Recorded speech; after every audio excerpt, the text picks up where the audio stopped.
Hi guys, I am Darkest Triforce, and welcome to my newest Let's Play, a co-op of Portal 2 with my good IRL friend, Chaos Heart 13! It's 15, you dunce! Stop! I worked so hard on that. And now, you know, my life is just over. It's over. Hi guys, I am Darkest Triforce. And I'm Chaos Hot 15. And welcome to our collab of, Noah Super Mario Brothers. Whee! He deserves this. No. Ow! Hello ladies and gentlemen, I am Laminaro. And I am not Laminaro. He is Chaotic Reunion, and welcome to Nostalgia Tide. You have to? They know who I am. No they don't, because you're a no one. Alright, so, this is a little thing called, Nostalgia Tide that we do, and last time... Didn't we already have an episode? Last time, Are you explaining what Nostalgia Tide is? Oh my god! I'm taking your money! Welcome back to the Heart of Chaos. You've been reunited with Javier of Chaotic Reunion. And here we are in the first ever new beginning definitive Let's Play of The Legend of Zelda Skyward Sword. By the way, welcome back to the Heart of Chaos. I'm Javier. Wait, what? Lucky Fruit? Oh, I hope it's grapes. I like grapes. Sweet! It's grapes. And we get to choose our Yoshi. We're gonna go green because green is my favorite color. Welcome back to the Heart of Chaos. I'm Javier once again, and this is Yoshi's story. And welcome back to the Heart of Chaos. I'm Javier once again, and I welcome you back to Jack and Daxter and the Precursor Legacy. In the last episode, we made our way over to the Misty Islands. And in this episode, we're going to continue exploring it, and hopefully finding many more power cells along the way. And hoping that we don't have to go cutting for precursor orbs. Wink, wink, nudge, nudge.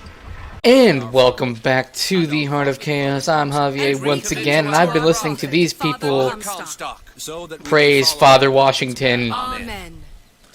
But they're not praising Jefferson nor Franklin. Those bitches. I am totally not showing off the fact that I found Clanker's Cavern on my own. I did it all by myself. With no help from to internets. I actually didn't think of an intro. See, normally there's this massive script writing process in order to write intros for Banjo-Kazooie. Not any other project, but just Banjo-Kazooie. Oh my god, Kazooie! Jerk. So without the massive script writing and the monkeys to do all my work for me, I couldn't think of an intro, so I thought I'd just show off that we're going to Clanker's Cavern again. We're going to Clanker's Cavern if you didn't notice. Clanker's Cavern! Did you guys know we're in Clanker's Cavern? Because now we're in Clanker's Cavern. And there's just the one new move to learn in this area, so we will look for it later. Welcome to Clanker's Cavern for the, I don't know, 7th time I've said Clanker's Cavern in this episode that we just started maybe a minute ago. And welcome back to the Heart of Chaos. I'm Javier of Chaotic Reunion once again, and I welcome you back to Hyrule Warriors. In the last episode, we got the fabled Master Sword, and are now going to use it to stop Sia, as well as the evil she's unleashed.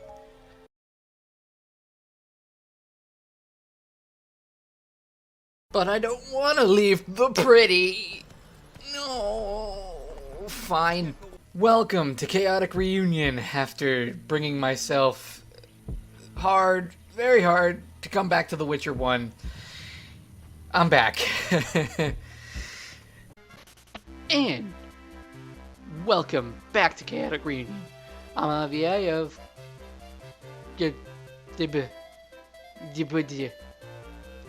I'm Javier of Chaotic Reunion. And here we are in Minish Cap. I completely botched that too. And you know what? We're gonna keep going with it. We're gonna keep going. We're doing it live. Welcome back to Chaotic Reunion. I'm Javier once again, and Halo. Welcome to Chaotic Reunion. I'm Javier once again, and here we are back in Darksiders. In the last episode, we totally defeated Tiamat. Totally came over here and received an awesome new power. And totally fixed a really glitchy cutscene in post-processing editing. which is fantastic, and you probably don't need to know that because it's behind the scenes, so I really should shut my mouth about that to make it as seamless as a transition as possible.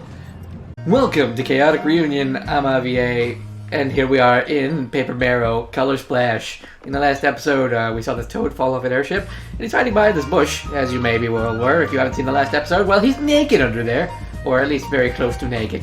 I did no deeds to him. Do not worry.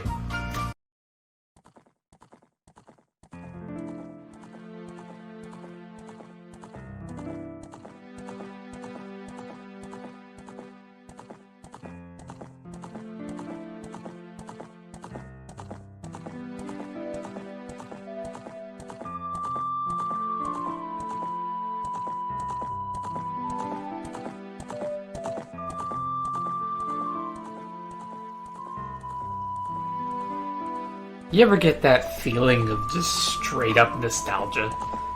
I mean, Ocarina of Time and nostalgia are absolutely synonymous at this point, but man, this is where it all started, isn't it? 3-year-old me was infatuated with video games because of Ocarina of Time. Thanks to my dad playing it, and I inherited it 2 years later and just played it non-stop. I never 100%ed it as a child, but I did that in the future. I played the 3DS port, played this one, although this one's the one that gives me the most nostalgia. Enough about that, though. Welcome to my Let's Play of Ocarina of Time. Let's hop into the menu, shall we?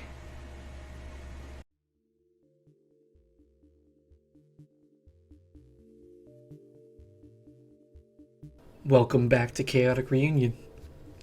Been waiting a while to say that again.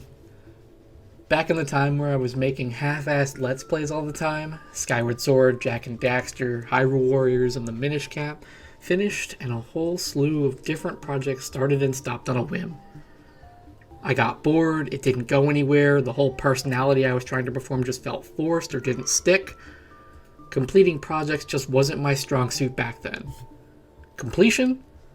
Well, that's been a topic for me over the last few years.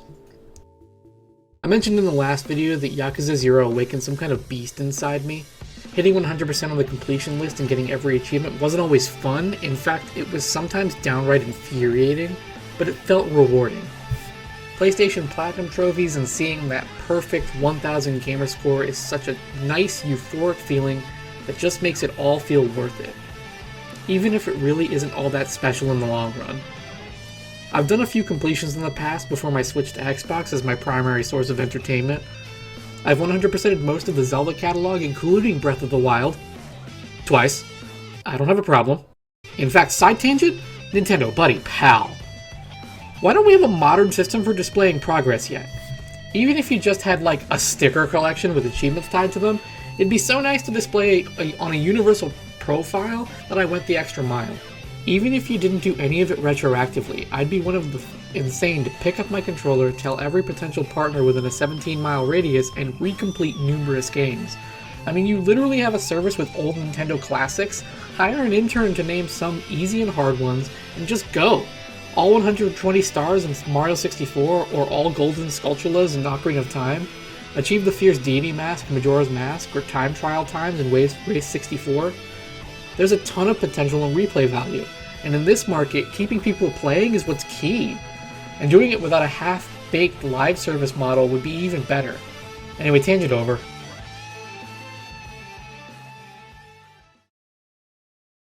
Other games I've done include the original Kingdom Hearts and Rechain of Memories on the PS4. Now I'm in the process of doing it again on the Xbox. Final Fantasy 15 was also a big one, including that big turtle fight that took 3 hours. Lastly, Spider-Man 2018 was a gem of a video game. Even just swinging, doing the crimes that were merely kick some goons and move on felt good. But that's just it. Completion so often turns to tedium. If you just include achievements, which admittedly is how I gauge being done with a game because I favor objectives, many of those include things such as earn the big weapon that requires hours of grinding, or beat the game with endings A through D, But never mind multiplayer titles and achievements that may include win X number of matches or get X number of kills, which are usually insanely high numbers to keep you playing a game for days on end. Let's just say you just so happen to like Nintendo, which means you don't always get that list, or want to go that extra mile and get everything a game has to offer. Well, where do you even start? Every item, every enemy, a compendium completed, every ending in a game with the 26 letters? Wait, are there 26 letters? A, B, C, D. Several days later. X, Y, Z. Yeah, 26. It's a lot. And it takes a lot to love a game that much to do everything like that. I mean, I love JRPGs like Persona and Xenoblade like the next guy, but I am not doing everything in those. I'd never see sunlight. I like sunlight. You gotta sit there and wonder what insanity is going through a completionist's mind when they see a title, look at the list and go, yeah, that's doable. What's doable? Oh, just 19 playthroughs of the same game with a slightly different weapon? Or beating the game with an umbrella? Or pacifist runs in stealth games? Ooh, those are the worst. You think everything's perfect and then bam, someone saw you. Or more than likely some bitch fell down the stairs because his 2 front legs don't work and that counts as your kill. Javi, humans only have 2 legs. What do you mean front? I'm sticking to the script, alright? It could be a pony stealth game for all I care. My little stealth star, hidden away where no one can see. Of course, then you have the games with challenge modes on top of the challenge runs. We limit all your items or upgrades and expect picture-perfect gameplay. Do it right or don't do it all.